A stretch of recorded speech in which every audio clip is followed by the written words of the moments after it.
اللہ جس کو چاہے گا بادشاہ دے گا، تو اللہ تعالیٰ نے جس کو چاہا بادشاہت دی، تو وہ کوئی بری تو نہیں، بادشاہت اللہ نے اپنی مرضی سے دی، اور اس کو حدیث میں بادشاہت بھی کہا گیا اور اسی کو حدیث میں خلافت بھی کہا گیا۔ بالکل مسند احمد کا مرزا صاحب نے جو حوالہ دیا ہے کہ مسند احمد سے یہ ثابت ہو رہا ہے کہ خلافت جو ہے ملوکیت میں بتدریج کنورٹ ہو جائے گی۔ حضرت عثمان کی خلافت، حضرت علی کی خلافت، حضرت حسن کی خلافت، تو یہ تو خلافت کیا کہ خلافت کی بات ہے۔ یہ کہنا کہ خلافت ملوکیت میں، تو پھر اس کا مطلب یہ بنا کہ عمر رضی اللہ کی خلافت کے بعد عثمان رضی اللہ کی کیا بن گئی؟ یعنی اصل بات جو اخذ ہو رہی ہے اس کا یہ انکار کر رہے ہیں۔ جو ترجمہ یا مفہوم مرزا صاحب نکال، وہ آج تک ہمیں کسی امام، کسی محدث، کسی شارح سے بیان نہیں ہوا۔ بسم اللہ الرحمن الرحیم، السلام علیکم ورحمۃ اللہ وبرکاتہ۔ ناظرین کرام، میں ہوں آپ کا ہوسٹ عمر جرار اور میرے ساتھ موجود ہیں مفتی عتیق الرحمن علوی صاحب۔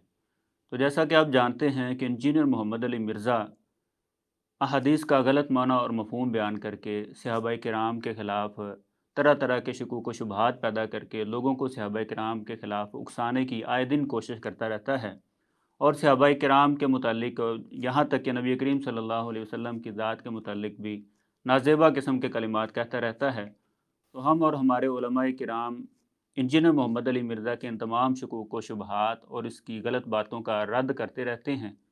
تو گزشتہ دنوں شیخ توصیف الرحمن راشدی حافظہ اللہ انہوں نے بھی انجینئر محمد علی مرزا کے ان شبہات اور اعتراضات کا بڑا ہی مدلل انداز میں جاندار جواب جو تھا وہ ریکارڈ کروایا۔ تو انجینئر محمد علی مرزا کو جب اپنے فالور جو تھے وہ ٹوٹتے ہوئے نظر آئے، تو پھر سے مرزا صاحب سکرین پر آئے اور وہی پرانے اعتراضات اور شبہات پیدا کر کے لوگوں کو صحابہ کرام کے خلاف اکسانے کی کوشش کی، یہاں تک کہ جو نیوٹرل صحابہ کرام تھے ان کے متعلق بھی نازیبہ قسم کے کلمات کہے، اور امی عائشہ رضی اللہ تعالی عنہا ان کے متعلق بھی کچھ اس طرح کی ہی نازیبہ قسم کی باتیں کی۔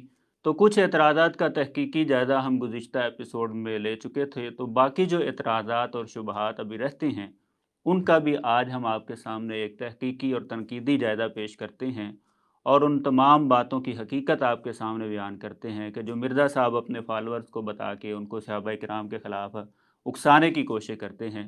تو اسی حوالے سے گفتگو کرنے کے لیے ہمارے ساتھ موجود ہیں مفتی عتیق الرحمن علوی صاحب۔ السلام علیکم مفتی صاحب۔ جی وعلیکم السلام ورحمۃ اللہ۔ مفتی صاحب کیسے ہیں؟ جی ٹھیک ٹھاک ہیں؟ الحمدللہ۔ اچھا مفتی صاحب، کچھ اعتراضات کا تو جائزہ ہم اپنی گزشتہ ایپیسوڈ میں لے چکے ہیں، جنہوں محمد علی مرزا نے جو شبہات پیدا کرنے کی کوشش کی اور پھر اسی طرح احادیث کا غلط معنی اور مفہوم لوگوں کے سامنے بیان کر کے صحابہ کرام کے خلاف اکسانے کی جو کوشش کی ہے، تو ان میں سے کچھ اعتراضات آج بھی ہم ڈسکس کریں گے۔ تو ان میں سے ایک بات تو ہم نے یہ کی تھی کہ ابو بکرہ رضی اللہ تعالیٰ عنہ کے متعلق مرزا صاحب نے کہا تھا کہ بنو امیہ نے یعنی سیدنا معاویہ رضی اللہ تعالیٰ عنہ کے دربار میں ان کی توہین کی گئی۔ تو اس کا آپ نے جواب یہ دیا تھا کہ وہ جس روایت سے یہ مفہوم بیان کیا جاتا ہے کہ انہوں نے توہین کی تھی، وہ روایت ضعیف ہے، مسند احمد کی۔ تو اسی طرح کی دوسری جو روایات ہیں، جیسا کہ جامع ترمذی کے اندر اور ابو داود کے اندر بھی وہ روایت ہے، وہ روایت بیان کر کے مرزا صاحب نے اس سے یہ بات اخذ کی ہے کہ اس سے نبی کریم صلی اللہ علیہ وسلم کے چہرہ مبارک پہ جو ناگواری کے آثار تھے، اس سے اس بات کی طرف اشارہ ہوتا ہے کہ نبی علیہ السلام یہ بتانا چاہ رہے تھے کہ یہ خلافت جو ہے ملوکیت کے اندر کنورٹ ہو جائے گی، تبدیل ہو جائے گی۔ تو اس لیے آپ علیہ السلام کے چہرہ مبارک پہ ناگواری کے آثار تھے۔ تو اس بات کی کیا حقیقت ہے؟ یہ جو دو روایات ہیں ان میں کیا بات آئی ہے؟ کیا واقعتاً اس بات کی طرف اشارہ ہوتا ہے جو مرزا صاحب بیان کرنا چاہ رہے ہیں؟ بسم اللہ الرحمن الرحیم۔ پہلی بات تو یہ ہے کہ ان روایات میں وہ الفاظ نہیں ہیں جو مرزا صاحب بیان کرتے ہیں کہ حضور علیہ السلام کے چہرے پر جو ناگواری کے اثرات ہیں اس کی وجہ خلافت کو ملوکیت میں بدلنا اور مراد معاویہ رضی اللہ عنہ، یہ اس روایت میں نہیں ہے۔ جی، اور یہ معنی مفہوم ائمہ و محدثین نے بھی نہیں لیا، صحیح۔ یعنی کہ حضور کی ناپسندیدگی کی وجہ یہ تھی کہ خلافت ملوکیت میں بدل جائے گی۔ یہ معنی مرزا صاحب کے گندے ذہن کا تو ہو سکتا ہے، یعنی اپنی طرف سے گڑھا ہوا ہے۔ اپنی طرف سے گڑھا ہوا ہے، کتاب و سنت میں نہیں ہے۔ صحیح۔ دوسری بات یہ ہے کہ اس روایت کو ذرا غور سے پڑھیں اس کو شروع سے دیکھیں، یہاں کئی مسئلے حل ہو رہے ہیں۔ یہ میرے سامنے وہ آپ کی بیان کردہ حدیث ترمذی کی 2287 ہے، اس کو پڑھیں۔ ابو بکرہ رضی اللہ عنہ فرماتے ہیں کہ نبی صلی اللہ علیہ وسلم نے پوچھا، اے میرے صحابہ، تم میں سے کسی نے کوئی خواب دیکھا ہے رات کو جو قابل تعبیر ہو؟ ایک صحابی نے کہا، جی ہاں اللہ کے رسول صلی اللہ علیہ وسلم، میں نے دیکھا۔ آپ نے فرمایا بتاؤ۔ وہ کہتے ہیں میں نے دیکھا ہے کہ آسمان سے ایک ترازو نازل ہوا ہے، اور اس ترازو میں آپ کا اور ابو بکر رضی اللہ عنہ کا وزن کیا گیا۔ آپ راجے ہو گئے، آپ وزنی ہو گئے۔ ابو بکر کا موازنہ کس سے کیا گیا ہے؟ حضور علیہ السلام سے۔ حضور راجے وزنی، ابو بکر حضور سے نیچے۔ پھر ابو بکر رضی اللہ عنہ کا حضرت عمر سے موازنہ کیا گیا، ان کا برابر، اور ابو بکر کا وزن بڑھ گیا۔ اس کا مطلب یہ بات واضح ہے کہ حضور کے بعد جس کا نمبر آتا ہے وہ ابو بکر صدیق رضی اللہ عنہ۔ حضور کے موازنے میں عمر نہیں لائے گئے، عثمان نہیں لائے گئے، علی نہیں لائے گئے، حسن و حسین رضی اللہ عنہم نہیں لائے گئے، باقی کو لایا ہی نہیں گیا۔ کیوں؟ کیونکہ ان کے بارے میں پہلے ہی طے تھا کہ یہ کبھی بھی ہو سکتے۔ تو حضور علیہ الصلوۃ والسلام کے بعد سب سے افضل اور راجے کون ہوا؟ ابو بکر رضی اللہ۔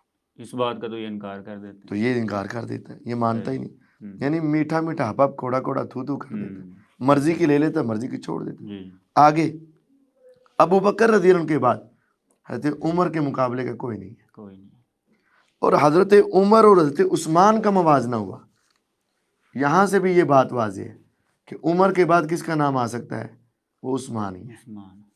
عمر کے بعد بھی کسی اور کا نام نہیں آیا، عمر کے بعد عثمان۔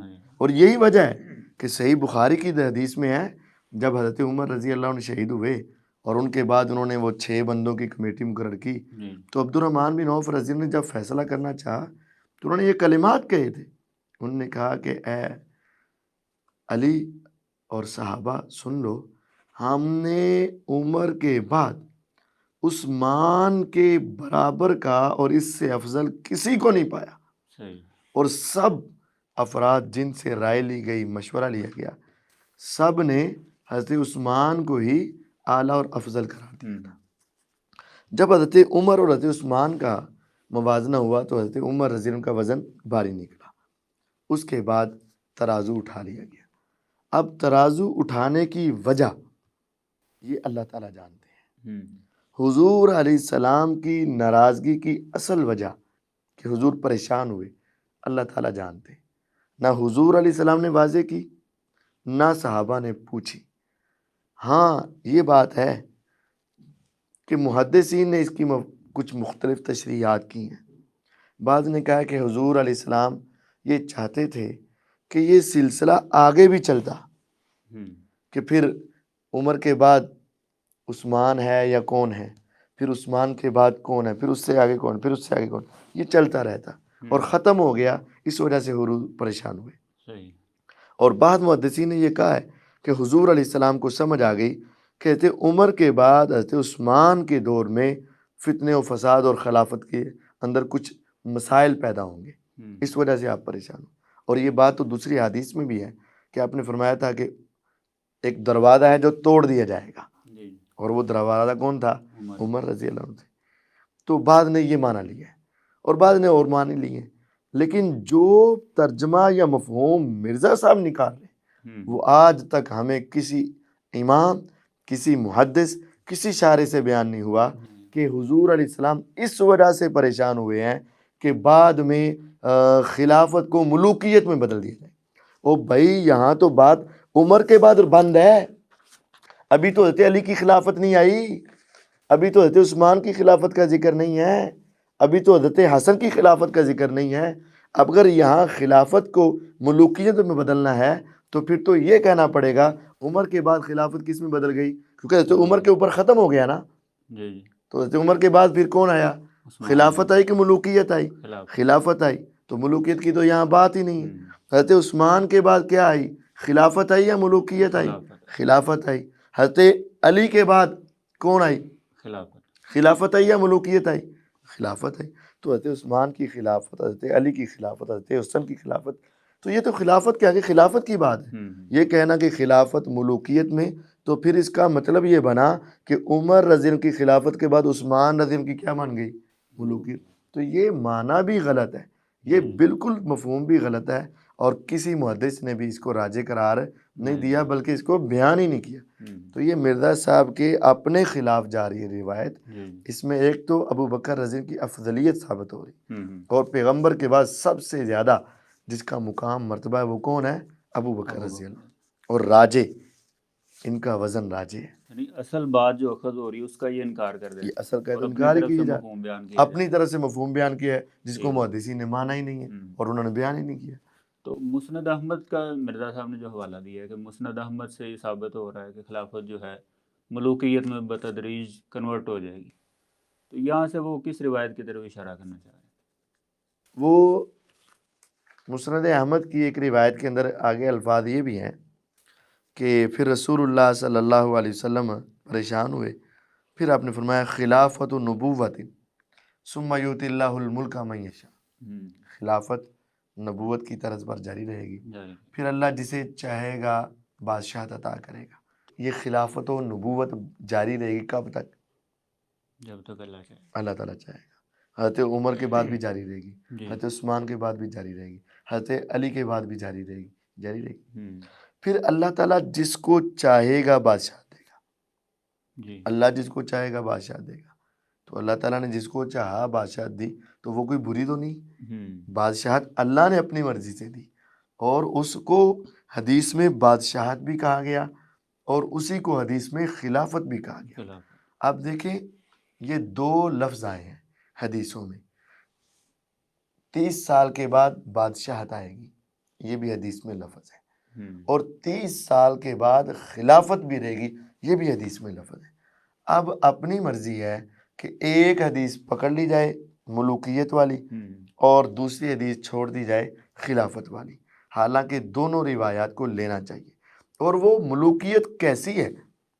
یہ ملوکیت کو کاٹ کھانے والی اور جبر کرنے والی اور ایسی ملوکیت کے طور پر پیش کرتے.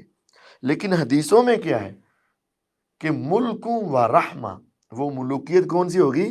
رحمت والی. اللہ کی رحمتیں اس ملوکیت پہ نازل ہوں گی، رحمت والی بادشاہت ہوگی.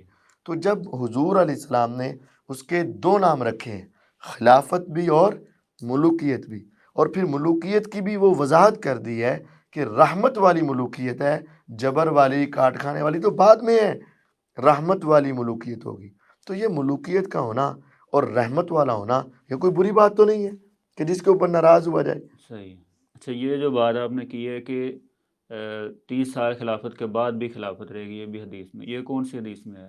یہ حدیث صحیح مسلم کے اندر موجود ہے، اور صحیح بخاری سے بھی استدلال ہے کہ آپ نے فرمایا، صحیح بخاری کی روایت سے استدلال یہ ہے کہ رسول اللہ صلی اللہ علیہ وسلم نے فرمایا تھا کہ پہلے انبیاء آتے تھے مسلسل، ایک پیغمبر فوت ہوتا تو اس کے بعد دوسرا نبی آتا، دوسرے کے بعد تیسرا نبی آتا، لیکن میرے بعد کوئی نبی نہیں. تو میرے بعد کیا ہوں گے؟ خلفاء. اور فتق سورو اور کثرت سے خلفاء ہوں گے، کثرت سے. تو 4-5 تو کثرت نہیں ہوتی نا. اگر آپ خلافت کو صرف 30 سال تک بند کر دیں تو زیادہ سے زیادہ کتنے خلیفہ اس میں مانتے ہیں؟ 5. ابو بکر، عمر، عثمان، علی رضی اللہ عنہ اور حسن رضی اللہ عنہ، یہ 5 بن گئے. تو یہ تو کثرت نہیں ہے، کثرت تو زیادہ کو کہتے ہیں نا. تو آپ نے فرمایا میرے بعد بہت زیادہ خلیفہ ہوں گے. تو اس سے بھی پتہ چلتا ہے بخاری سے کہ کثیر تعداد میں خلفاء ہوں گے. اور صحیح مسلم میں تو واضح ہے، صحیح مسلم کے اندر 4710 نمبر حدیث، 4709 نمبر حدیث، 4708 نمبر حدیث، 4707 نمبر حدیث، یہ ساری روایات پڑھ لی جائیں کہ آپ نے فرمایا اسلام میرے بعد مسلسل 12 خلفاء تک غالب اور قائم رہے گا. یہ مسلسل کی مسلسل کے لفظ ترجمہ بھی اسلام 360 میں 4710 میں لکھا ہوا ہے، اور عربی کے اندر الفاظ ہیں لا یزالو، زوال نہیں، انقطاع نہیں، درمیان میں کوئی وقفہ نہیں. لا یزالو مسلسل، میرے بعد مسلسل 12 خلفاء تک دین غالب، قائم اور دشمنوں سے محفوظ رہے گا. یہ صحیح مسلم میں بھی ہے، ابو داود میں بھی ہے، اور مسند احمد کے اندر تو یہ 28 حدیثیں. آپ وہاں سے سیدنا جابر بن سمرہ رضی اللہ تعالیٰ عنہ کی روایات نکالیں گے تو اس میں یہ بات آ جائے گی. 28 حدیثیں ہیں کہ مسلسل مسند احمد میں کہ مسلسل یہ خلافت 12 خلفاء کے دور میں دین غالب اور قائم رہے گا. اس کے بعد بھی خلفاء ہوں گے، کثرت اس کے بعد بھی ہوگی، لیکن جو دین کے غلبے، دشمنوں سے محفوظ اور قائم رہنے کی گارنٹی آپ نے دی ہے وہ 12 خلفاء ہے. دیکھیں ہم بھی کسی چیز کی بس اوقات کہتے ہیں یہ گارنٹی ہے، ہماری گارنٹی پوری بھی نکل آتی ہے، نہیں بھی نکلتی، لیکن حضور کی گارنٹی جو ہے وہ یقینی ہے. اور دوسری بات ہے جب کسی چیز کی گارنٹی اگر 1 سال تک دی جائے تو یہ لازم نہیں کہ سال کے بعد وہ خراب ہو جائے گی، سال تو ضرور صحیح چلے گی، اس کے بعد بھی چلتی رہے گی. تو حضور نے 12 خلفاء تک دین کے مسلسل 12 خلفاء تک قائم غالب دشمنوں سے محفوظ رہنے کی گارنٹی دی ہے اور آگے بھی دین چلتا رہا. صحیح. اچھا مفتی صاحب، یہ پھر سیدنا معاویہ رضی اللہ تعالیٰ عنہ کی اگر خلافت تھی تو ان کو بری بادشاہت کیوں کہا گیا؟ یہ بھی الفاظ آ رہے ہیں حدیث میں، جیسا کہ ترمذی شریف کے اندر روایت ہے. ترمذی کے اندر حدیث کے الفاظ نہیں ہیں. دیکھیں حدیث کے ہوتے ہیں 2 حصے، ایک ہوتا ہے حدیث نبوی اور ایک ہوتا ہے حدیث صحابہ یعنی اقوال صحابہ.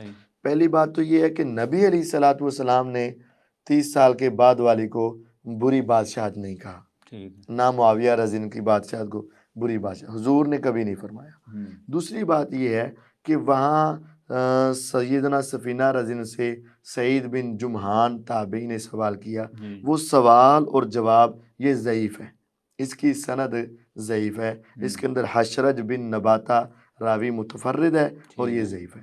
اور مزے کی بات یہ ہے کہ مرزا صاحب ہر وقت شیخ العرب اور شیخ اعظم محدث اعظم سعودی عرب مولانا علامہ مولانا محمد ناصر الدین البانی رحمہ اللہ کا ذکر کرتے ہیں، تو انہوں نے بھی اس اگلے الفاظ کو، ان جملوں کو ضعیف قرار دیا ہوا ہے. اور انہوں نے بھی کہا ہوا ہے کہ معاویہ رضی کی بادشاہت رحمت والی بادشاہت ہے، یہ ان کی بادشاہت جبر والی یا ظلم والی یا بری بادشاہت نہیں ہے. تو اس کا حوالہ نہیں دیا ہوا مرزا صاحب نے؟ مرزا صاحب نے وہی اپنی پرانی روش کا حق ادا کیا تھا کہ اب یہ ترمذی کی روایت نا، تفصیلی بات تو ہمارے اس پمفلٹ کے اندر اس کا جواب نا موجود ہے، اس کا جواب موجود ہے کہ 2 نمبر حدیث کے اندر جو دوسرے نمبر پر حدیث ہے اس کے آگے پوری تفصیل بیان کی ہوئی ہے. مرزا صاحب نے یہ روایت نبی علیہ السلام کے قول اور صحابی اور تابعی کا مکالمہ پیش کرنے کے بعد آگے لکھ دیا، اس کو علامہ البانی نے کہا اسناد و صحیح. حالانکہ حق یہ تھا کہ جتنی سند کو صحیح کہا ہے، حدیث کو صحیح کہا ہے، حدیث نبوی کو اس کو صحیح کہتے. جو آگے صحابی کا قول تھا اس کو انہوں نے ضعیف کہا ہوا ہے، ٹھیک ہے، تو کہتے اتنا حصہ صحیح ہے اور اتنا حصہ ضعیف ہے، یہ کہتے. یا کم از کم دھوکہ ہی کرنا تھا تو چھوٹا دھوکہ کرتے اور خاموش ہو جاتے، ان کا تذکرہ نہ کرتے. تو مرزا صاحب نے دھوکہ کیا اور وہ بھی بڑا کیا، ان کا نام لے کر اسناد صحیح کہہ دیا، حالانکہ انہوں نے اس کو ضعیف کہا ہوا ہے اور یہ سلسلہ صحیحہ میں موجود ہے. اگلی بات یہ چھپا گئے، اگلی بات چھپا گئی، اور یہ سلسلہ صحیحہ کا مرزا صاحب نے حوالہ بھی دیا ہے، 459 حدیث ہے یعنی 459 نمبر حدیث ہے، تو اس کا حوالہ بھی دیا ہے. اور ان کو اتنا بھی ڈر نہیں لگا، اگر کسی نے عربی کتاب کو وہاں جا کر پڑھ لیا تو آگے تو لکھا ہوا ہے اور میری چوری پکڑی جائے گی، ان کا ویکھی جائے گی. یہ علامہ البانی صاحب نے یہ جو اردو ترجمہ آیا ہوا سلسلہ حدیث صحیحہ کا، اس کے اندر اس نمبر پر یہ روایت نہیں ہے. اچھا، اس کے اندر یہ روایت نہیں، عربی میں عربی. اور مرزا صاحب نے یہ حوالہ عربی زبان کا دیا ہوا ہے. مفتی صاحب یہ روایت تو مصنف ابن ابی شیبہ میں بھی نہیں آ رہی، تو سب جگہ پر حشرج بن نباتہ راوی ضعیف ہے، یعنی یہی راوی اس میں سب کے اندر. ٹھیک ہے. اچھا مفتی صاحب، یہ بات تو سمجھ آ گئی ہے کہ خلافت سیدنا معاویہ رضی اللہ تعالیٰ عنہ کی جو حکومت ہے ان کو خلافت بھی کہا گیا ہے اور رحمت والی بادشاہت بھی کہا گیا ہے. اب دوسرا اعتراض جو مرزا صاحب کی طرف سے اور اکثر اس کے مقلدین کی طرف سے بھی یہ کیا جاتا ہے کہ ابو الغادیہ رضی اللہ تعالیٰ عنہ جو تھے وہ قاتل عمار رضی اللہ تعالیٰ عنہ تھے، یعنی حضرت عمار رضی اللہ تعالیٰ عنہ کو انہوں نے قتل کیا تھا. تو اس بات کی کیا حقیقت ہے؟ کیا واقعتاً ابو الغادیہ رضی اللہ تعالیٰ عنہ کے متعلق یہ کہا جا سکتا ہے کہ وہ قاتل عمار ہیں رضی اللہ تعالیٰ عنہ؟ جی پہلی بات تو یہ ہے کہ یہ طے کیا جائے کہ ابو الغادیہ رضی اللہ تعالیٰ عنہ نے شہید کیا بھی ہے کہ نہیں۔ جب ایک روایت کو پکڑ کر صرف اپنا موقف بنا لیا جائے گا تو پھر یہی نظر آئے گا۔ جس حدیث کی کتاب میں ابو الغادیہ رضی اللہ تعالیٰ عنہ کے حوالے سے بات آئی ہے مسند احمد میں، اسی حدیث کی کتاب میں ایک اور روایت بھی آئی ہے، اور وہ ہے کہ وہاں دو شخص عمار بن یاسر رضی اللہ کے شہادت کے بارے میں جھگڑ رہے ہیں۔ ایک کہہ رہا ہے میں نے قتل کیا اور دوسرا کہہ رہا ہے میں نے قتل کیا، اور ان کے پاس عمار بن یاسر رضی اللہ عنہ کا سر بھی ہے، انہوں نے اتارا ہوا ہے۔ اللہ ان کو اسی سزا کا حقدار بنائے جس کے وہ مستحق ہیں۔ تو انہوں نے پکڑا ہوا ہے۔ اب دیکھیں ایک طرف ابو الغادیہ رضی اللہ عنہ کا ایک دعویٰ ہے، اس کی سند کے اوپر ایک الگ سے کلام ہے کہ وہ صحیح ہے یا نہیں صحیح ہے۔ اکثر علماء صحیح نہیں بھی مانتے، کچھ اس کو صحیح کہتے بھی ہیں، اور دوسری طرف یہ دو بندوں کا دعویٰ ہے۔ تو جب ایک طرف ایک بندے کا دعویٰ ہو اور دوسری طرف دو افراد کا دعویٰ ہو تو پھر ہمیں احتمال پیدا ہو جاتا ہے، اس کے اندر یقینی بات ختم ہو جاتی ہے، احتمال پیدا ہو جاتا ہے۔ دوسری بات یہ ہے کہ جب ایک طرف ایک ہے اور دوسری طرف دو ہیں تو ایک کے مقابلے میں دو کی بات زیادہ مانی جاتی ہے۔ اور تیسری بات یہ ہے کہ ایک طرف ایک ہے تو دوسری طرف دو بھی ہیں اور ان کے پاس حضرت عمار بن یاسر رضی اللہ عنہ کا سر بھی موجود ہے، اور وہ ایک دوسرے سے جھگڑ رہے ہیں کہ میں نے قتل کیا اور میں نے قتل کیا۔ اس کا مطلب ہے کہ وہ اپنے طور پر سچے ہیں، کیونکہ اگر خام خواہ کوئی آ کر دعویٰ کرے تو وہ تو نہیں ہو سکتا نا، گویا کہ ان دونوں نے حملہ کیا ہوگا اور دونوں نے ہی ایسا کام کیا ہوگا، اور ان میں سے ایک کی اصل وار سے شہید ہوئے اور دوسرے کا بھی کچھ نہ کچھ حصہ ضرور ہوگا، اس وجہ سے وہ دونوں آپس میں جھگڑ رہے ہیں کہ ہم نے قتل کی۔ تو جب یہ بات ہے تو پھر ہمیں کنفرم طور پر اور یقینی طور پر صحابی کے بارے میں کیسے کہا جا سکتا ہے؟ دیکھیں یہ دنیا کے قانون بھی ہیں اور پوری دنیا میں ایک کامن سی بات ہے کہ جب بھی کسی چیز کے بارے میں احتمال پیدا ہو جاتا ہے تو پھر اس کے اندر فائدہ ملتا ہے، جس کے اوپر الزام لگ رہا ہے اس کو فائدہ ملتا ہے۔ مثال کے طور پر اگر یہ اے ہے، اس کے بارے میں شک ہو گیا کہ اس نے قتل کیا یا نہیں، جب یہ شک ہو جائے تو قاضی اس کو اس شک کا کیا دے گا؟ فائدہ دے گا۔ تو جب ایک روایت میں ابو الغادیہ رضی اللہ عنہ کی بات آ رہی ہے اور اس کے بھی صحت کے بارے میں اختلاف ہے، اور دوسری روایت میں دو بندوں کی بات آ رہی ہے، تو پیدا ہو گیا احتمال۔ ابو الغادیہ رضی اللہ عنہ صحابی ہیں اور دوسروں کا صحابی ہونا واضح نہیں ہے، اور پھر یہ بیت رضوان والے صحابی ہیں، یہ بھی ان کی الگ فضیلت ہے، اور ان کا بیت رضوان والا یا صحابی ہونا ثابت نہیں ہے۔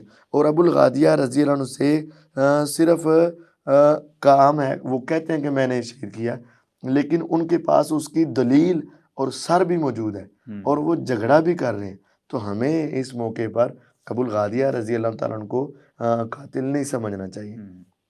اور یہ بات بھی سمجھیں کہ دیکھیں جس روایت سے یہ ثابت کرنا چاہتے ہیں کہ ابو الغادیہ رضی اللہ عنہ نے شہید کیا، پہلی بات ہے کہ ہمارے نزدیک تو وہ روایت سند کے اعتبار سے ضعیف ہے۔ دوسری بات یہ ہے کہ پھر اس کو ساری کو کیوں نہیں پڑھتے؟ اس میں کیا بات ہے پہلے کہ ابو الغادیہ کہتے ہیں میں نے کیوں کیا، میں نے شہید کیوں کیا، اس کی وجہ کیا ہے؟ اس کی وجہ کیا ہے؟ ابو الغادیہ اس روایت میں پیش کرتے ہیں کہ حضرت عمار بن یاسر میری محبوب شخصیت کو، یعنی حضرت عثمان کو برا بھلا کہہ رہے تھے۔ تو کیا پھر یہ تم مان لو گے کہ عمار بن یاسر حضرت عثمان کو گالیاں دیتے تھے؟ جس طرح مرزا صاحب، ہم نے تو برے بھلے کا تذکرہ کیا نا، مرزا صاحب یسبو کا معنی کیا کرتے ہیں؟ ہمیشہ گالیاں۔ جو لفظ بنو امیہ کے بارے میں مرزا صاحب نے ضعیف روایتوں سے دیکھ کر گالیوں کا معنی کیا ہوا ہے، وہی لفظ یہاں بھی ہے، تو پھر کیا یہ کہنا پڑے گا کہ حضرت عمار حضرت عثمان کو کیا دیتے تھے؟ گالیاں دیتے تھے، اور خلیفہ ثالث اور دماد رسول صلی اللہ علیہ وسلم اور عشرہ مبشرہ میں شامل اور حق پہ ہونے کی گواہی، اور سب سے زیادہ حیا والے اور جن کا حیا حضور کرے، کیا عمار ان کو گالیاں دیتے ہیں؟ یعنی الفاظ میں بھی نکارت یہ پائی جا رہی ہے۔ الفاظ بھی بتا رہے ہیں ٹھیک کہ ہے، یہ روایت صحیح نہیں ہو سکتی۔ صحیح نہیں ہو سکتا۔ میں تو نہیں مانتا کہ عمار بن یاسر رضی اللہ عنہ جیسی عظیم ہستی اور مہاجرین میں عظیم مقام رکھنے والے حضرت عثمان کو گالیاں دے، نہیں ایسا نہیں ہو سکتا۔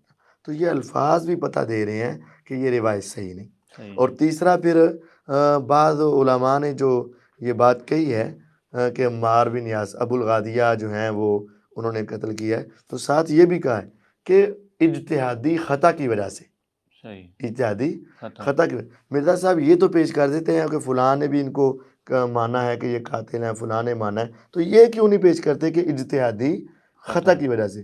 زبیر علی زئی رحمہ اللہ کا یہ موقف تھا کہ ابو الغادیہ رضی اللہ تعالیٰ عنہ سے شہید ہوئے ہیں، لیکن وہ انہوں نے ساتھ لکھا ہوا ہے کہ اجتہادی خطا کی وجہ سے، یعنی اجتہادی خطا جب لفظ بولا جائے گا تو پھر ان کے اوپر اس طرح کے فتوے اور اس طرح کے احکامات نہیں لاگو ہوں گے، بلکہ اجتہاد کرنے کی وجہ سے بندے کو گناہ نہیں ملتا ہے۔ اچھا، زبیر علی زئی صاحب کی آپ نے بات کی، ان کی تو باقاعدہ یہ ویڈیو لگا کے ساتھ دکھاتے ہیں کیا کہ وہ کہہ رہے ہیں کہ ابو الغادیہ قاتل عمار تھے، تو ساتھ انہوں نے یہ بھی تو لکھا ہوا ہے لیکن نا، یہ نہیں دکھایا انہوں نے۔ یہی تو صحیح۔ بدبختی کا عالم ہے اور یہودیانہ روش ہے کہ آدھی بات مان لیتے ہیں۔ میں آپ کو سکین دے دیتا ہوں، آپ لگا دیجئے جی گا۔ ٹھیک ہے۔ انہوں نے تنبیہ، پہلے ان سے پوچھا گیا کہ کیا ابو الغادیہ رضی اللہ عنہ دوزخی ہے؟ یہ ساری بات بھی سمجھ لیں۔ ایک ضعیف روایت پیش کرتے ہیں نا، قاتل و عمار و صالب و فی النار، اچھا، یہ مرزا ضعیف صاحب نے بھی مرزا صاحب نے بھی نقل کی۔ ہاں جی، یہ جو پمفلٹ ہے نا صحیح الاسناد حدیثوں والا، جی جی، اس کے اندر بیشتر روایات ضعیف ہے، کافی زیادہ روایات ضعیف بھی موجود ہیں، اچھا اس کے اندر بہت زیادہ روایات ضعیف ہے۔ ہوں، اس کے اندر بھی نقل کیا ہوا مرزا صاحب نے 18 نمبر حدیث کے تحت، تو ان سے اسی روایت کے بارے میں پوچھا گیا تو انہوں نے کہا سخت ضعیف ہے۔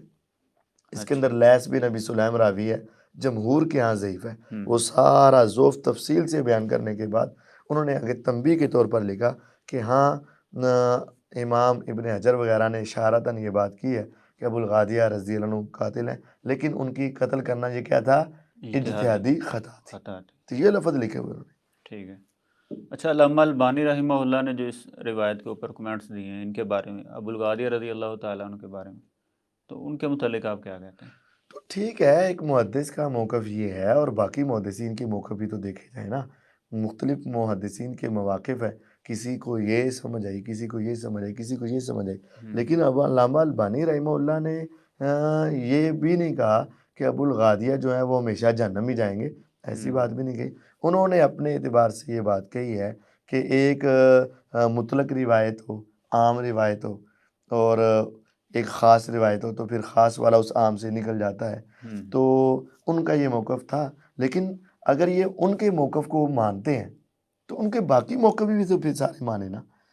باقی موقف میں یہ ہے نا کہ امی عائشہ رضی اللہ عنہا اور طلحہ زبیر رضی اللہ عنہ جو آئے تھے وہ اجتہادی خطا تھی، اور ان کو اس کے اوپر اجر ملا تھا، ان کو اس کے اوپر ثواب ملا تھا، اور مرزا صاحب نے لکھا بھی ہوا ہے، لیکن مانتے کیوں نہیں؟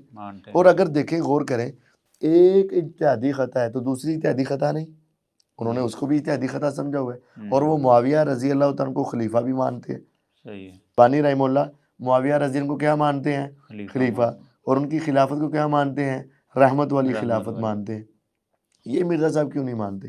اس کا مطلب ہے اپنی مرضی کا آئے البانی صاحب کا قول تو مان لیتے ہیں، اپنی مرضی کے خلاف آئے تو اس کو چھوڑ دیتے ہیں۔ یعنی مرزا صاحب یہ ہمیں بتاتے ہیں کہ البانی رحمہ اللہ سے اختلاف ہو سکتے ہیں، تو ہم تو دلیل کی بنیاد پر بھی اختلاف کرتے ہیں، یہ تو بغیر دلیل کی اختلاف کر جاتے ہیں مرضی کے طور پر۔ تو یہ بات ہے کہ محدثین میں سے کسی ایک کا فہم یہ ہے، دوسرے کا فہم یہ ہے، تیسرے کا فہم یہ ہے، تو اس میں گنجائش پیدا کرنی چاہیے، نہ کہ صرف ایک فہم کو لے کر باقی سب کا انکار کر دیا جائے۔ اچھا مفتی صاحب، صلح حسن جو تھی اس پر ہم ویسے تو ایک مکمل لیکچر آپ کا ریکارڈ کروا چکے ہیں، اور مکمل دلائل جو تھے وہ آپ نے ہمارے ناظرین کے سامنے پیش کیے ہوئے ہیں، لیکن اب اس لیکچر میں مرزا صاحب نے کچھ اور باتیں بھی کی ہیں۔ وہ کہتے ہیں جی صلح حسن جو تھی وہ تو منسوخ ہو چکی تھی، تو اس کی کیا دلیل ہے ان کے پاس کہ صلح حسن منسوخ ہو چکی تھی؟ مرزا صاحب کے پاس دلیل ہوتی تو پیش کر دیتے نا۔ پہلی بات یہ ہے کہ جب انسان جھوٹ بولنے پر آتا ہے نا، پھر بس اوقات اس کی زبان سے ایسی افواہات نکلتی ہیں کہ اس کو خود بھی اکیلے بیٹھ کے وہ سوچے گا تو ہنسے گا اپنے اوپر کہ میں نے کس طرح کی کھچ مار دی ہے۔ دیکھیں ناسخ اور منسوخ کا تعلق فقط محمد الرسول اللہ صلی اللہ علیہ وسلم کی زندگی تک تھا۔ یہ ناسخ و منسوخ اسلام کا ایک ضابطہ ہے جو اللہ تعالیٰ کی طرف سے کسی چیز کو منسوخ کیا جاتا ہے۔ صحیح۔ یہ حکم اللہ تعالیٰ کی طرف سے آیا اور اس کو منسوخ کر دیا۔ نسخ کی تعریف ہی کیا ہے؟ مرزا صاحب کو تو یہ بھی نہیں آتی ہوگی، رفع حکم شرعی بدلیل شرعی متأخر عنہ، حکم شرعی کو دلیل شرعی کے ساتھ، بعد والی دلیل شرعی کے ساتھ پہلے کو ختم کرنا، یہ منسوخ ہے، نسخ ہے۔ یعنی ایک حکم شریعت میں پہلے تھا، پھر بعد میں دوسرا حکم آیا اور پہلا حکم ختم کیا۔ یہ حکم کس کی طرف سے آتے ہیں؟ اللہ تعالیٰ کی طرف سے، نبی علیہ السلام پہ نازل ہوتے۔ تو یہ نسخ کا معاملہ ہی فقط پیغمبر علیہ السلام کی زندگی تک تھا، اس کے بعد منسوخ والی بات تو ویسے ہی جھوٹ ہے، اور ان کو اس کا اصل میں پتہ ہی نہیں ہوگا کہ ناسخ منسوخ ہوتا کیا ہے۔ دوسری بات یہ ہے کہ یہ بہت بڑا بہتان ہے۔ دیکھیں سیدنا حسن رضی اللہ تعالیٰ عنہ نے جن شرائط پہ شرع کی تھی، حضرت معاویہ رضی اللہ عنہ من وعن ان شرائط کو پورا کرتے رہے ہیں، تو منسوخ کیسے ہو گئی؟ ہاں جو جھوٹی بنائی ہوئی شرائط ہیں وہ نہ شرائط تھیں نہ ان کو انہوں نے پورا کیا، وہ شرائط ہی نہیں تھی۔ تو دیکھیں اگر یہ منسوخ ہوئی، ہم پوچھتے ہیں کس وقت منسوخ ہوئی؟ مرزا صاحب کے بقول، حالانکہ منسوخ کا لفظ صحیح نہیں ہے، مرزا صاحب سے پوچھتے ہیں کس وقت منسوخ ہوئی؟ وہ کہتے ہیں جی ان کو زہر دے دیا گیا تھا لہذا وہ منسوخ ہو۔ زہر دینے سے منسوخ ہو جاتی ہے، یعنی بندہ فوت ہو جائے تو منسوخ ہو جاتی ہے، یا یعنی یہ کہہ کے کہتے معاویہ نے زہر دیا تھا؟ یعنی جو کہتے ہیں کہ جو شرائط طے پائی تھی ان کو نہ پورا کیا اور پھر بعد میں زہر دے دیا تو ان لہذا وہ شرائط ختم میں ہو گئی۔ اب ان شرائط میں یہ تھا کہ اگر میں فوت ہو گیا تو یہ منسوخ ہو جائے گی، ان شرائط میں یہ ہے۔ پہلی بات کہتے ہیں معاویہ رضی اللہ عنہ اپنی جو شرائط ثابت شدہ ہیں ان سب پہ عمل پیرا تھے۔ یہ جھوٹی باتیں ہیں اور ہم نے تفصیلی ریکارڈ کروایا ہوا ہے کہ جھوٹی شرائط جو پیش کی جاتی ہیں وہ جھوٹی بات ہے۔ دوسری بات یہ ہے کہ حضرت معاویہ رضی اللہ عنہ کے اوپر الزام لگایا جاتا ہے انہوں نے زہر دلوایا ہے، اس کا بھی ہم بیان کر چکے ہیں، یہ جھوٹ ہے۔ اور میرے تیسری خیال میں بات، یہ غلام مصطفیٰ ظہیر صاحب نے بھی اس پر لکھا ہوا جی ہے اس کے اوپر پوری ہاں جی، تفصیل سے لکھا ہے، جتنی روایات ہے سب ضعیف ہے۔ ٹھیک ہے، اور تیسری بات یہ ہے کہ کسی کے فوت ہونے سے معاہدہ ختم نہیں ہوتا۔ چوتھی بات یہ ہے اگر مرزا صاحب کو آج پتہ چلا ہے تو کیا حضرت حسین رضی اللہ عنہ نے اپنی ساری زندگی میں جو 20 سال تک تقریباً حضرت معاویہ رضی اللہ عنہ کے دور میں زندہ رہے، انہوں نے ایک مرتبہ بھی کہا ہو بھئی ہماری آپ کی شرائط ختم اور اب ہماری صلح ختم، نہیں یہ وہ منسوخ ہو گئی، کبھی کہا ہو؟ اہل بیت میں سے کسی ایک انسان نے بھی کہا ہو کہ ہماری تمہاری شرائط ختم، صلح ختم ہو گئی، منسوخ ہو گئی؟ اچھا ان میں سے تو کسی نے کہا نہیں کہ وہ کسی نے نہیں منسوخ کہا۔ ہوگی، مرزا صاحب کو کس نے بتا دیا؟ ہاں تو مرزا صاحب کو بھی شیطان وہی کرتا ہے نا کہ وہ منسوخ ہو چکی تھی۔ ٹھیک ہے، یعنی یہ شیطانی وسوسہ اسے کہہ سکتے ہیں۔ شیطانی وسوسہ ہو وہی، ٹھیک ہے، شیطانی وہی، شیطان کی وجہ وَإِنَّ سے۔ الشَّيَاطِينَ لَيُوحُونَ إِلَىٰ أَوْلِيَائِهِمْ، شیطانی وہی۔ اچھا مفتی صاحب اگلی بات جو مرزا صاحب نے کی ہے نا، وہ کہتے ہیں جی حضرت عمر اور حضرت عثمان رضی اللہ تعالیٰ عنہ کی جو شہادت ہوئی ہے، ان دونوں کی شہادت کے بینیفیشری جو ہیں وہ بنو امیہ والے ہیں۔ واہ، تو کیا ایسے ہی ہے کہ حضرت عثمان رضی اللہ تعالیٰ عنہ کی شہادت کے بھی بینیفیشری بنو امیہ تھے، یا پھر حضرت عمر رضی اللہ تعالیٰ عنہ کی شہادت کے بھی بینیفیشری بنو امیہ تھے؟ کس اعتبار سے وہ بینیفیشری بنتے ہیں؟ خلافت ملنے کی وجہ سے؟ جی حضرت عمر رضی اللہ تعالیٰ عنہ کی تو یہی بات وہ سمجھانے کی کوشش کر رہے ہیں کہ ان کے بعد حضرت عثمان رضی اللہ تعالیٰ عنہ خلیفہ بنے، تو لہذا بینیفیشری جو تھے وہ بنو امیہ ہو گئے۔ اچھا تو اس کا مطلب وہ قاتل ہو گئے، بینیفیشری وہ ہو گئے۔ اب بات یہ ہے، دیکھیں سب سے پہلے یہ سوچنا ہے کہ حضرت عمر رضی اللہ تعالیٰ عنہ کے بعد حضرت عثمان کو خلیفہ بنایا کس نے؟ صحیح، حضرت عثمان خود خلیفہ بن گئے، آپ ہی آگے بیٹھ گئے منجی پہ، نہیں آپ ہی آگے کرسی پہ بیٹھ گئے؟ نہیں، حضرت عثمان رضی اللہ کو خلیفہ بنایا کس نے؟ مہاجرین نے، انصار نے، بدر والے، احد والے، حدیبیہ والے۔ حضرت عبد الرحمن بن عوف رضی اللہ تعالیٰ نے قسم اٹھا کے کہا تھا واللہ لا آلو ان افضلکم، اللہ کی قسم اے علی اور عثمان رضی اللہ عنہ، تم میں سے جو افضل ہوگا اس کو میں بناؤں گا۔ صحیح، اور انہوں نے قسم اٹھائی، اور پھر صحابہ سے مشورے کیے، صحابہ تابعین سے مشورے کیے، بدر والے، احد والے، خندق والے، حنین والے، سب سے مشورے کے بعد کہا کہ اے عثمان، اے علی، اللہ کی قسم لوگ عثمان کے برابر کا کسی کو نہیں سمجھ رہے. کون نہیں سمجھ رہے؟ صحابہ نہیں سمجھ رہے. نعوذ باللہ صحابہ غلط ہو گئے. صحیح. پہلی بات. دوسری بات ہے اگر کسی کے بعد خلافت ملنا بینیفیشری اور اس کے قتل کی طرف باتیں جاتی ہیں تو پھر حضرت عثمان کا بینیفیشری کون ہوا؟ وہ تو کہتے ہیں ان کے بھی بینیفیشری بنو امیہ والے. بنو امیہ کیسے؟ خلافت کن کو ملی ہے؟ علی رضی اللہ حضرت علی رضی کو بینیفیشری تو یہ ہوئے. اور پھر حضرت علی رضی کا بینیفیشری کون ہوا؟ حضرت حسن ہوئے. خلافت تو ان کو ملی ہے. یعنی ان کا اصول جو ہے وہ تو اہل یہ بیت تو کے بھی خلاف جا رہا ہے. یہ تو بالکل خلاف ہے. دیکھیں کسی نے خلیفہ تو بننا ہے نا، تو جو خلیفہ بنے گا وہ بینیفیشری ہو جائے گا. کوئی تو خلیفہ بنے گا نا. اچھا اس کی دلیل وہ یہ دیتے ہیں، وہ کہتے ہیں جی دیکھیں حضرت عمر رضی اللہ تعالیٰ عنہ انہوں نے مغیرہ بن شعبہ رضی اللہ تعالیٰ عنہ کو کہا تھا، ان کو مخاطب ہو کے یہ ڈانٹا تھا جب عمر رضی اللہ تعالیٰ عنہ کو خنجر لگے نا، تو عمر رضی اللہ تعالیٰ عنہ نے کہا تھا کہ مغیرہ میں نے تجھے منع کیا تھا کہ ان غلاموں کو یہاں نہ لے کر آؤ. تو وہ مغیرہ بن شعبہ کا غلام تھا، لہذا اس نے شہید کیا عمر رضی اللہ تعالیٰ. تو اس اعتبار سے یہ کہتے ہیں جی بینیفیشری پھر یہی ہوئے. لعنت اللہ علی الکاذبین، ایسے جھوٹوں پہ اللہ کی لعنت. یہ دیکھیں اس کے دل میں صحابہ کا بغض بھرا ہوا ہے. مغیرہ بن شعبہ رضی اللہ تعالیٰ عنہ کیسی عظیم ہستی ہیں. حضور علیہ الصلوۃ والسلام ان کے اوپر کلی یقین کرتے ہیں. اٹھاؤ صحیح بخاری مسلم وغیرہ، اس کے اندر ہے جنگ کا موقع تھا اور میرے نبی علیہ السلام فجر کے وقت اندھیرے میں قضائے حاجت کے لیے گئے تو اپنا باڈی گارڈ اور اپنا ساتھی اور اپنا خادم کس کو بنا کر لے کر گئے؟ مغیرہ بن شعبہ. تو دیکھیں جنگ کے موقع پر اگر انسان کسی کو اپنا پرسنل گارڈ رکھے تو گویا کہ اس کے اوپر سب سے زیادہ ٹرسٹ اور یقین ہوتا ہے. تو میرے نبی علیہ السلام جنگ کے موقع پہ اندھیرے کے اندر تنہائی میں دور دراز جب جا کے قضائے حاجت کرنی تھی تو وہاں اپنے ساتھ کس کو لے کر گئے؟ مغیرہ بن شعبہ. یعنی حضور کو بہت زیادہ یقین اور اعتماد کس پر تھا؟ مغیرہ بن شعبہ. صلح حدیبیہ کے موقع پر نبی علیہ الصلوۃ والسلام کی دفاع کرنے والے اور آپ کا دفاع کرتے ہوئے اگر کسی کافر نے آپ کی داڑھی کو ہاتھ لگایا تو تلوار کا دستہ اس کے ہاتھ میں مار کے پیچھے ہٹانے والے حضور کا دفاع کرنے والے کون تھے؟ مغیرہ بن شعبہ. حضور کے پاؤں سے موزے اتارنے کے لیے جھکنے والے کون تھے؟ مغیرہ بن شعبہ.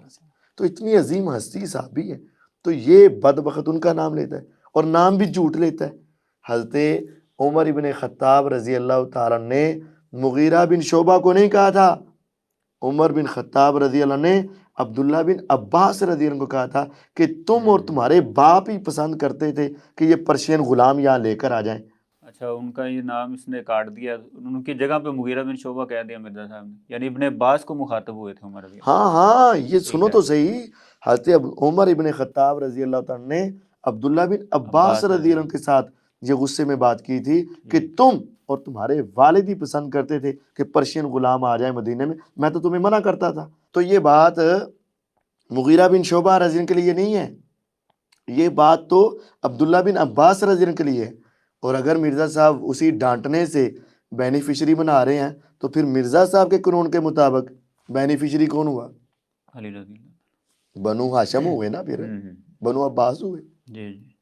اچھا مفتی صاحب یہ حضرت عثمان رضی اللہ تعالیٰ عنہ کی شہادت کے متعلق بھی یہ کہتے ہیں کہ ان کے گورنروں کی وجہ سے شہادت ہوئی ہے عثمان رضی اللہ تعالیٰ عنہ کی، تو کیا بات اسی طرح ہی ہے؟ دیکھیں جی یہ بھی مرزا صاحب کا ایک بہت بڑا دھوکہ اور جھوٹ ہے اور اس کی تفصیل بھی میں نے اپنے ایک لیکچر میں پہلے بھی ریکارڈ کروائی ہوئی ہے کہ کیا عثمان رضی اللہ کی شہادت ان کے گورنروں کی وجہ سے ہوئی اور وہ ولید بن عقبہ کے اوپر تفصیل. پہلی بات یہ سمجھیں کہ جب حدیث آ چکی ہے کہ نبی صلی اللہ علیہ وسلم کا ارشاد ہے جامع ترمذی میں، مسند احمد میں بھی، کہ اے عثمان رضی اللہ عنہ اللہ آپ کو قمیص پہنائے گا، منافق اس کو اتارنا چاہیں گے، تو نے اس کو اتارنا نہیں ہے. منافق اس کو اتارنا چاہیں گے، تو نے اس کو اتارنا نہیں. تو عثمان کی شہادت اور عثمان کو خلافت سے اتارنے کا مطالبہ اور ان کے بارے میں یہ الزامات کون لگائیں گے؟ منافق. اوپر سے بڑی داڑیاں، بڑے مولوی، بڑے نیک، بڑے پارسا، مدینے پہ قبضہ، مسجد نبوی کی امامت اور وہاں کے جمعے سارا کچھ، اور بڑے حضرت اشتر نقی صاحب بنیں گے. اوپر سے بڑے نیک ہوں گے، اندر سے وہ کیا ہوں گے؟ منافق ہوں گے. حدیث اس کو منافق کہہ رہی. دوسری بات، نبی علیہ الصلوۃ والسلام نے فرمایا تھا فتنوں کے دور میں وہ شخص حق پر ہوگا اور ہدایت پر ہوگا، ہم، وہ شخص حق پر ہوگا اور ہدایت ہدایت پر۔ پر ہوگا۔ اب یہ کہہ رہے ہیں کہ ان کے گورنروں کی وجہ سے جو ہوا صحیح ہوا، ہم، گویا کہ اس کے فیصلے جو گورنروں کے ہوئے وہ غلط ہوئے۔ جی جی، اب حضور کہہ رہے ہیں وہ حق پر ہے۔ برے گورنر لگانے والا حق پر ہوتا ہے؟ نہیں، زانی، شرابی، فلانے فلانے گورنر اور اقربا پروری کرنے والا حق پر ہوتا ہے؟ جب حضور کہہ رہے ہیں کہ یہ حق پر ہوگا، اس کا مطلب ہے کہ وہ اقربا پروری کا الزام، گورنروں کے برے ہونے کا الزام، ان کے دوسرے الزامات وہ غلطی پر مبنی ہیں۔ حضور علیہ السلام نے گارنٹی دے دی کہ یہ شخص کس پر ہوگا؟ حق پر ہوگا۔ تیسری بات یہ ہے کہ گورنروں کی وجہ سے، جمع آ گیا لفظ، ہم، 1 2 3 4 لفظ کیا بولے ہیں؟ گورنروں کی وجہ سے۔ جی، گویا کہ کم از کم کتنے ہوں گے؟ 3۔ 3، ہم کہتے ہیں ان میں سے کن تینوں پر الزامات ہیں؟ 3 بندے ہی بتا دو جو گورنر غلط تھے۔ صرف بتانے میں آئیں گے تو ایک بتائیں گے، ولید بن عقبہ، اور دوسرا مروان۔ اس میں سے بھی ایک گورنر تھا اور ایک مروان گورنر نہیں تھا، تو گورنر کتنے مان گئے؟ 1۔ ولید بن عقبہ کے بارے میں الزام لگا، روایت کے ہم مسلم کی بھی پیش کرتے ہیں، لیکن اگر تفصیل دیکھی جائے تو وہ ان کے اوپر الزام تھا۔ بہرحال ولید بن عقبہ پر الزام لگا اور عثمان رضی اللہ عنہ نے اس کو کیا دی؟ اور کس کے ہاتھوں دلوائی؟ حضرت علی رضی اللہ عنہ کے ذریعے، اور اس کو معزول کر دیا۔ تو کیا عثمان نے یہ غلطی کی ہے؟ 12 سالہ دور خلافت میں صرف ایک گورنر پر الزام آیا، اور اس کی بھی حقیقت کیا تھی وہ ہم بتا چکے ہیں کہ یہ الزام تھا، سچائی نہ تھی، اور اس کو بھی پھر بھی جھوٹے گواہوں کی گواہی کے طور پر ان کو لیا گیا اور ان کو سزا دے کر عہدے سے ہٹا دیا گیا۔ تو عہدے سے ہٹانا کیا یہ غلطی ہے؟ تو جب عہدے سے ہٹا دیا تو اس میں عثمان کی غلطی اور گورنروں کی وجہ سے۔ غلطی تو تب ہوتی کہ لوگ کہتے ہٹاؤ اور حضرت عثمان کہتے میں نہیں ہٹانا، پھر کیا ہوتی؟ غلطی۔ اور انہوں نے جمع بولا ہے، ان کو روز قیامت جواب دینا پڑے گا، ان کو روز قیامت ذلیل و رسوا ہونا پڑے گا، اور ان کو اللہ کے سامنے شرمسار ہونا پڑے گا کہ یہ ان جمع کا لفظ بول رہے ہیں، کن کن گورنروں پر الزام لگا رہے ہیں، اور پھر کس کی وجہ سے؟ ایک گورنر، اور ان کو بھی معزول کر دیا اور اس کی جگہ پہ دوسرا گورنر لگا دیا۔ کیا یہ ان کی شہادت کا سبب ہے؟ یہ جھوٹ ہے، اور ایسے جھوٹوں پہ اللہ کی لعنت ہے۔ اچھا، یہ روایت جو آپ نے سنائی ہے کہ نبی علیہ السلام نے فرمایا تھا کہ منافق جو ہیں وہ آپ سے یعنی خلافت چھیننا چاہیں گے، ہاں جی، بالکل صحیح روایت تو ہے۔ مرزا صاحب تو کہتے ہیں کہ مخالفین صحابہ اور تابعین تھے، اسی لیکچر بالکل میں انہوں نے کہا ہوا ہے۔ بالکل جھوٹ ہے، صحابہ و تابعین بالکل مخالف نہیں تھے۔ صحابہ سب اور جو پکے تابعین تھے وہ سب حضرت عثمان رضی اللہ عنہ کے ساتھ تھے۔ اچھا، اس کی دلیل انہوں نے پھر یہ دی، کہتے ہیں جی وہ ان کے مخالفین جو تھے وہ تو صحابہ اور تابعین تھے، اور دلیل اس کی یہ ہے کہ بخاری میں کہ حضرت عثمان رضی اللہ تعالیٰ عنہ نے کہا تھا کہ انہی لوگوں کے پیچھے نمازیں پڑھو آپ، یعنی جو باغی ٹولہ اکٹھا ہوا تھا۔ ہاں، اب باغی ٹولہ ہے، صحابہ نہیں ہے، انہی کے پیچھے نمازیں پڑھو۔ صحابہ کو کہا ہے، صحابہ کے پیچھے پڑھنے کی بات نہیں آئی۔ وہ باغی بلوائی ٹولہ جو ہے، انہوں نے کہا کہ جب تک یہ نماز والا فریضہ، جو نیکی والا فریضہ سر انجام دیتے رہے، تم ان کے ساتھ مل کر پڑھو۔ یعنی تھے تو وہ مسلمان ہی، ظاہری طور پر منافق کیا ہوتا ہے؟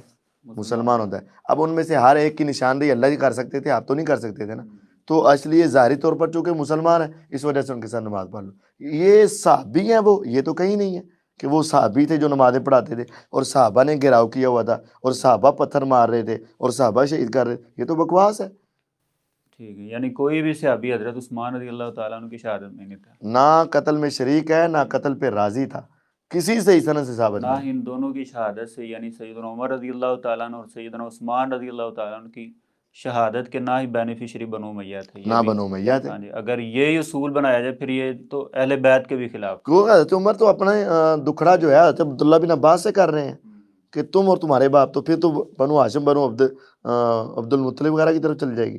یعنی یہ حضرت عثمان امیر معاویہ رضی اللہ تعالیٰ عنہ سے آگے بڑھ کے اب حضرت عثمان رضی اللہ تعالیٰ عنہ کے خلاف بھی اس طرح کا۔ تو یہ تو کافی دیر سے شروع ہو چکا ہے، اور یہی تو رافضیت ہے کہ پہلے یزید سے شروع کرو، پھر اس کے بعد ان کے والد پر آؤ، پھر اس کے بعد باقی صحابہ پر آؤ، پھر ان کے بعد حضرت عثمان پر آؤ، اور ان کے بعد حضرت عمر اور حضرت ابوبکر، اور اس کے بعد حضور کے اوپر آ جاؤ۔ تو یہ جا رہا ہے، حضرت ابوبکر تک آ گیا ہے، یہ صرف حضرت عثمان تک نہیں رہا، یہ حضرت ابو بکر رضی اللہ تک کبھی آگے ہے، اور اس نے کہا کہ اصل صحیح جو خلافت قائم ہوئی ہے وہ ہوتی ہے علی کی خلافت جی جی، یہ بھی پہلے اس نے دیا اور ثقیفہ بنو ساعدہ کے اوپر یہ الزامات اور اعتراضات شروع کر دیے نا اس نے، تو یہ بکواس کرے گا، آگے بھی کرے گا۔ اچھا مفتی صاحب، یہ حضرت عثمان رضی اللہ تعالیٰ عنہ پھر یہ اعتراضات کر کے اور یہ شبہات پیدا کر کے کہ اپنے گورنروں کی وجہ سے ہی وہ شہید ہوئے تھے، پھر آگے جا کے ان کی تعریف بھی کر دیتا ہے مرزا۔ وہ اس میں تعریف اس طرح کرتے ہیں، کہتے ہیں جی حضرت عثمان اور عمر بن عبدالعزیز بنو امیہ میں ایسے ہیں جیسے آل فرعون میں موسیٰ ہیں۔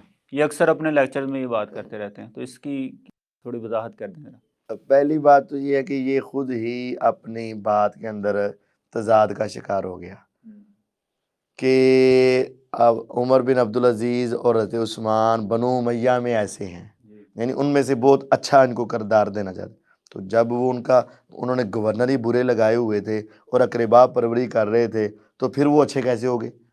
یا تیری بعد والی بات سچی ہے یا پہلے والی جھوٹی ہے، یا پہلے والی جھوٹی ہے بعد والی سچی ہے۔ دوسری بات، یہ جہالت کی انتہا ہے، لیکچر تفسیر کے دے رہا ہے، تو آل فرعون میں سے وہ آدمی ہے، آل فرعون میں سے موسیٰ علیہ السلام آل فرعون میں سے، موسیٰ علیہ السلام تو بنی اسرائیل میں سے، آل فرعون تو قبطی ہیں، آل فرعون تو قبطی ہیں، اور موسیٰ علیہ السلام بنی اسرائیل میں سے ہیں، آل بنی اسرائیل میں سے ہیں، آل فرعون میں سے موسیٰ۔ یہ قرآن کا لیکچر دے رہا ہے، ان کو اللہ تعالیٰ ہدایت یہ دے بھی نہیں پتا کہ موسیٰ علیہ السلام کس کہ نسل حال سے کیا ہے، اور سب سے زیادہ ذکر بھی اللہ کے نبیوں میں سے جس کا تفصیل سے ذکر ہوا ہے وہ موسیٰ علیہ السلام ہے، اور اس کو آل فرعون میں سے موسیٰ، اس کو یہ بھی بات معلوم نہیں ہے اور تفسیر پڑھا رہا ہے۔